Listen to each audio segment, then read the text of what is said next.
My name is Jonathan Lopez, and I have a fighter's heart.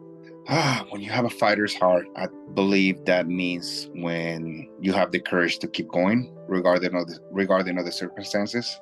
I was a soldier in the United States Army. I was following a path for special operations, so a paratrooper. Shortly after selection, I was hit by a drunk driver. Ended up taking my left arm, multiple injuries to my left leg. I went to a really, I want to say, identity struggle after losing my arm, and a lot have to do with the circumstances of my accident. I signed up for combat arms as I jump out of airplanes. You name it, I was doing it. And next thing I know, I woke up at Walter Reed Army Medical Center to the news that my arm was gone and they were going to amputate my leg, and I had no idea how I got there. I honestly don't even remember the last week before the accident. Well, when I woke up from the accident, I was in shock that I was missing my arm. And in a good way, I'm glad that I've seen a lot of people that with their injuries, they still have a residual limb, and it's hard to let go. I'm glad that my arm was gone at the time, because it honestly also allowed me to focus 100% into my leg. Like as I said, they were thinking about amputating my leg. I have metal rods replacing my femur and my tibia. They had to do bone grafts from my hip to replace part of the bone that just wasn't there.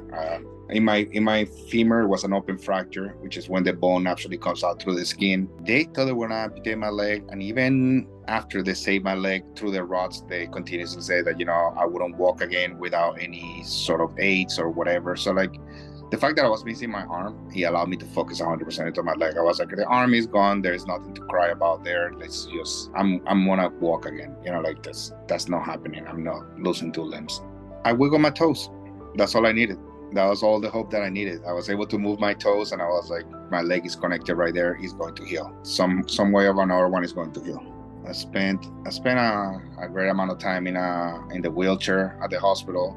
I was obviously, because I have one arm, I wasn't really able to use a walker, like many other people, because I couldn't control it. And with having only the right arm, crutches were not really helping me to take some of the weight away from the left leg. It will help me if it was on the right. It was a slow process, but I got through it. I started using the wheelchair as a walker for a while, and I just wanted to walk.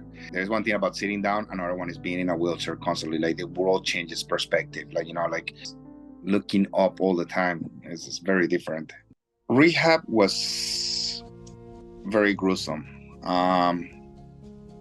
Led me down a bad path. So just to let you know, I grew up with my grandmother. Was raised under certain values. As a kid, I probably experimented with weed or something, like every kid does. But honestly, I never did drugs in my life, And I didn't think I was doing drugs, but I was pretty reliant on the pain medication. There was a good side to it, because it numbed the pain and allowed me to get back up and push through the rehab. As I said, I had what's called a calcification. So as I said, on my femur, the bone went through. It went through the muscle, came out through the skin. So all the particles from the bone that were left inside the muscle, bone have this characteristic, it kind of bleeds, and it creates, more bone. That's how you fix the fractures.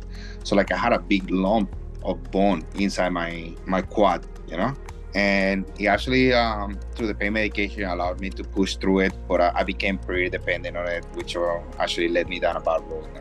So I got out of the military. As I said, I struggled a lot with identity, especially, as I said, I was in combat arms. We have most of the guys that I know have gotten injured, were getting injured at war, and I felt that was the true definition of a veteran. So I didn't really connect to the veteran community. I just thought that I was just hurt outside of doing my job, and that title of veteran was for those who were hurt in combat. I struggled a lot with the pain medication. Actually, 6 years. I didn't know about the addiction. I found out I was addicted to them when I wanted to quit. I knew all the side effects. It's gonna destroy your liver. All this stuff, blah blah blah. But kind of didn't care about it. Like, it was keeping me moving. It was keeping the pain away. Shortly after I became a father, I wanted to stop taking the medication because like you kind of like start looking into the future. Like I want to be here 20 years down the road. It wasn't just about today.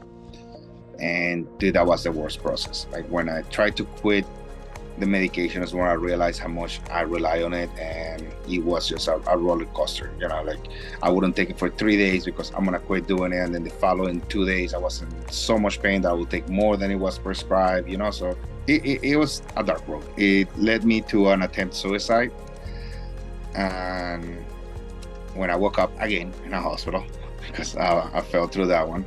I was at a VA hospital, and I saw so many guys, that, as I said, I wasn't really associated with the veteran community. So many guys with the similar struggles as I have, and at the same time, I felt connected again. So not shortly, I want to say like a year or two after that event is when I started doing obstacle course racing. And I want to say like from the very beginning, I connected with an organization, Operation Enduring Warrior. So they help wounded veterans get through these events. So like, honestly, after I got out of the hospital, like I went 100% into fitness. Like I just regained my life. So when I ran into them, I saw that it's not like I needed help. I didn't need help getting through any obstacles. Like I learned how to climb ropes with one hand, and I was pretty much doing every single obstacle. But like I saw that I had the opportunity to be once again part of something, helping other ones. So that was my motivation. That was what gave me drive. So that's what I said. I did hundreds of them over the past 10 years. It's been a process of finding myself. I mean, surfing, and actually somebody asked me the other day about surfing. They're like, you surf too? I was like, if I had to say something, I grew up in the beach. I grew up surfing. I wanted to be a soldier, like I wanted to be an astronaut, but like in reality, when I was a kid, I wanted to be a pro surfer. That's all I did. I mean, like surfer ruined my high school.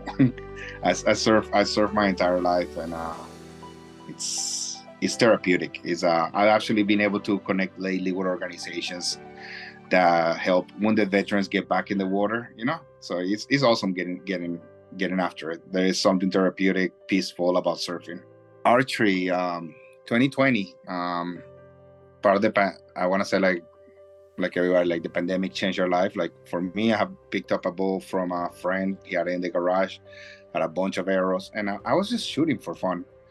And a friend of mine, Caleb, I'm actually working with him right now. Like he had a similar bow, or the same bow that I had, and he told me, invited me to attend archery event, and like this thing involved long shooting, like 90, 100 yards and whatever, and like it just sparked a fire inside of me. Like it's very close to, I want to say, the old job, like we used to do, like ballistics, like the trajectory, and like when you get into hunting, it's just amazing. So makes you connect again.